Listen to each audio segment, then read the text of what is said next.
मंगळवारी सकाळी 10 वाजता जिल्हाधिकारी अमोल येडगे, विशेष पोलीस महानिरीक्षक सुनील फुलारी, खासदार धैर्यशील माने, आमदार प्रकाश आवाडे, पोलीस अधीक्षक महेंद्र पंडित, आयुक्त ओमप्रकाश देवटे, शिवसेना शिंदे गटाचे जिल्हाप्रमुख रवींद्र माने, राष्ट्रवादीचे शहराध्यक्ष विठ्ठल चोपडे यांच्या उपस्थितीत शिवतीर्थ इथं बिरदेव वाचनालय मंडळाच्या मूर्तीचं पूजन करून मिरवणुकीला सुरुवात झाली।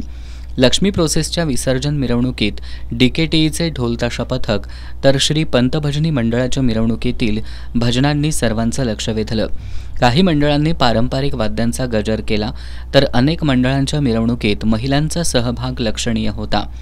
सायंकाळनंतरच बहुतांश साऊंड सिस्टीम आणि लाईट इफेक्ट्स असलेल्या मंडळांचा मिरवणुकीत प्रवेश झाला। मिरवणूक पाहण्यासाठी मुख्य रस्त्यावर रात्री उशिरापर्यंत अलोट गर्दी लोटली होती। विविध पक्ष संघटनांनी गणेश मंडळांचं स्वागत केलं। रात्री 12 वाजता ध्वनिक्षेपक बंद करण्यात आले।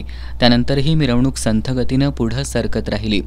तब्बल 26 तास चाललेल्या मिरवणुकीची बुधवारी सकाळी 11:50 पोलीस बॉईजच्या गणेश मूर्तीच्या विसर्जनानं सांगता झाली।